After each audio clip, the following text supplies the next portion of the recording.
Bienvenue sur Africa 24 dans cette nouvelle édition du QG News. Voici les titres de l'actualité. Au Soudan du Sud, Festus Mogae, l'ancien président du Botswana, désapprouve la reprise des violences. Violences qui ont fait plus de 50 000 déplacés depuis le début de l'année 2017. L'incroyable potentiel du mobile money en Côte d'Ivoire, environ 15 milliards de francs CFA par jour. C'est le montant des transactions journalières en 2016. Et le Togo interdit à 2 médias audiovisuels d'émettre dans la presse togolaise. Des voix s'élèvent pour dénoncer cette décision.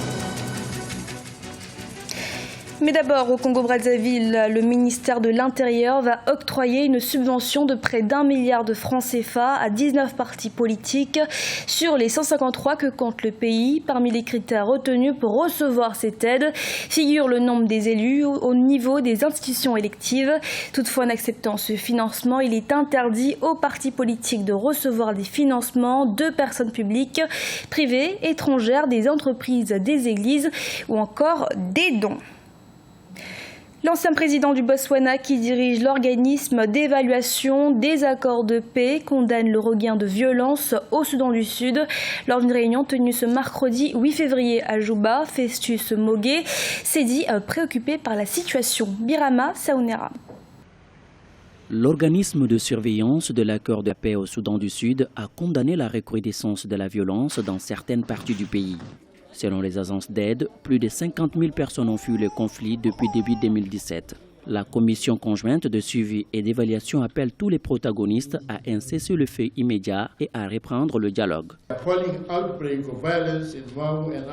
Je suis consterné par le conflit qui se poursuit à Équatoria et par des violences épouvantables à Waou et dans le Haut-Nil au cours des 2 dernières semaines. Les récents combats autour de Malakal et Renk constituent une violation flagrante du cessez-le-feu. La jeune nation africaine est plongée dans une guerre civile après une longue querelle entre le président Salva Kiir et son ancien vice-président Riek Machar. En août 2016, le Conseil de sécurité des Nations Unies a approuvé l'envoi de 4000 casques bleus dans ce pays en guerre civile depuis 2013. Nous exhortons le gouvernement de transition de l'unité nationale, l'IGAD et la communauté internationale à tirer parti de l'initiative du dialogue national du président Salva Kiir et atteindre les partis éloignés et leurs partisans. Pour que le dialogue ait un vrai sens et qu'il ait de l'effet, il ne faudrait pas inclure seulement ceux qui sont déjà d'accord avec le gouvernement. Les pressions internationales, y compris les menaces de sanctions, n'ont jusqu'à présent pas permis d'arrêter les combats au Soudan du Sud. Selon l'Agence des Nations Unies pour les réfugiés, 12 millions de personnes ont fui le pays depuis le début du conflit en décembre 2013. On compte environ 1 million de réfugiés dans les pays voisins. Nul et non avenu, c'est le verdict de la Haute Cour de Nairobi sur la décision du gouvernement kényan de fermer le camp de Dadaab. Ce camp abrite à ce jour plus de 250 000 réfugiés, à majorité somalienne, ayant fui la guerre. Et si le verdict a été salué par les organisations de défense des droits humains, le gouvernement a quant à lui annoncé vouloir faire appel, soulignant l'argument sécuritaire. Le service de paiement mobile money est devenu incontournable en Côte d'Ivoire. Véritable portefeuille électronique, les comptes bancaires mobiles sont à ce jour plus utilisés que les comptes bancaires classiques par les populations. Pourquoi un tel succès? Quelles sont les raisons de l'émergence du mobile money en Côte d'Ivoire? Élément de réponse dans ce reportage d'Olivier Conin. Environ 15 milliards de francs CFA par jour, c'est le montant des transactions quotidiennes de mobile money en Côte d'Ivoire en 2016. C'est une progression très forte comparée à 2015 où on a enregistré environ 10 milliards de francs CFA. Sur un parc d'abonnés de près de 23 millions, on dénombre environ 8 millions de comptes mobile money. Il est devenu un moyen de paiement privilégié pour de nombreux Ivoiriens n'ayant pas accès aux services bancaires. En effet, le taux de bancarisation est très faible, entre 11 et 15% de la population. En plus de la forte pénétration de la téléphonie mobile, qui est de plus de 100%, le succès des services financiers mobiles, communément appelés mobile money en Côte d'Ivoire, tient à plusieurs facteurs. La première, c'est l'accessibilité de ces services-là, qui ne demandent pas ou qui n'exigent pas un nombre pléthorique de pièces ou de documents pour l'ouverture d'un compte. Il vous suffit simplement de vous faire identifier, comme on dit, c'est le KYC, Know Your Customer, qui permet donc de permettre l'identification complète de toutes les puces en circulation, pour des raisons de sécurité, mais c'est pour des raisons aussi de marketing. La deuxième raison tient au coût relativement faible des opérations de mobile money. On parle de 100 francs, de 200 francs maximum pour des transactions moyennes allant autour de 50 à 60 000 francs CFA. L'essentiel des transactions de mobile money concerne les transferts d'argent. Cela facilite les échanges économiques. Il n'a cependant pas encore un impact notable sur le développement des petites et moyennes entreprises, selon le président de l'Association ivoirienne des entreprises privées. La population utilise l'immobilier. C'est un outil qui rend la vie facile, mais qui gagne sur le plan capitalistique, ce n'est pas la population. Celui qui gagne, c'est ces multinationales, encore une fois, qui se font de l'argent. Et dans le système du immobilier, ceux qui gagnent le moins, c'est les intermédiaires. C'est vrai que pour nous, tout ce qui est innovation, tout ce qui est digital offre des opportunités à nos économies. Il faut aller dans ce sens. Mais pour que nous puissions capitaliser tous ces éléments, il faut que la Côte d'Ivoire, les pays africains se projettent dans l'innovation, dans la prospective. Le mobile money est de plus en plus utilisé pour le paiement des factures et des biens sur Internet. Des produits de micro-assurance sont également proposés, faisant du mobile money le moyen privilégié pour l'inclusion financière des populations évoluant en dehors du système bancaire en Côte d'Ivoire. En Guinée, les écoles sont fermées depuis le 1er février et devraient le rester jusqu'au 12 février prochain. En cause, selon le ministère de l'Éducation, les troubles qui secouent les écoles depuis quelques semaines. Des congés forcés qui ne sont guère appréciés des parents d'élèves. Emmanuel Milimono, notre correspondant en Guinée. C'est contre toute attente et à la surprise générale que les élèves, enseignants et parents d'élèves ont appris un congé obligatoire de 2 semaines en pleine année scolaire.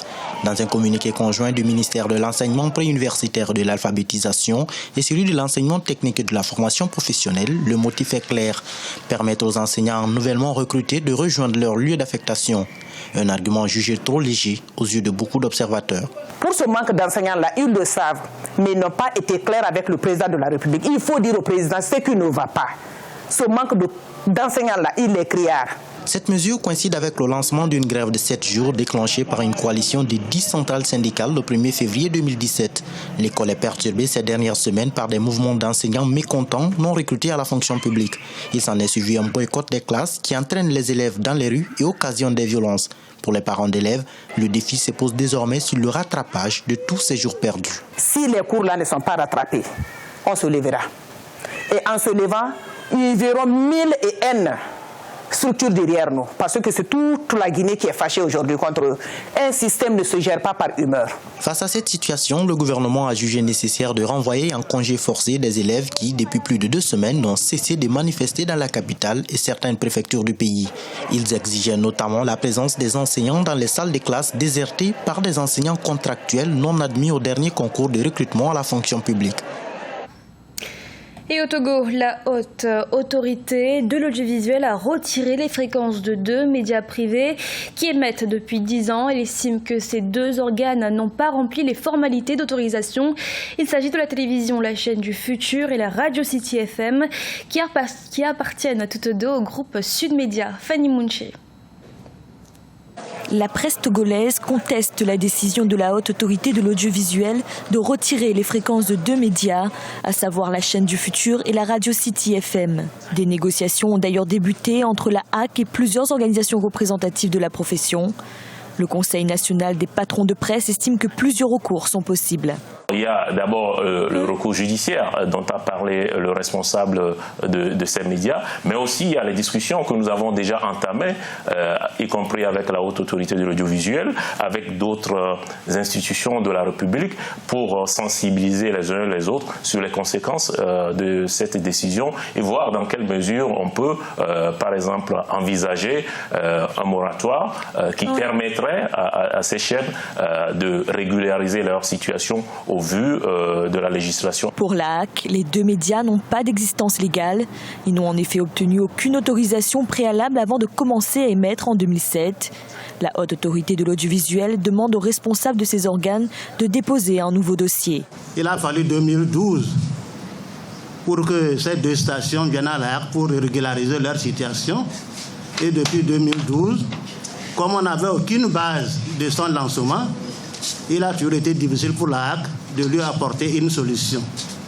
Et comme ça fait déjà des années, il faut quand même un jour qu'on puisse se prononcer là-dessus.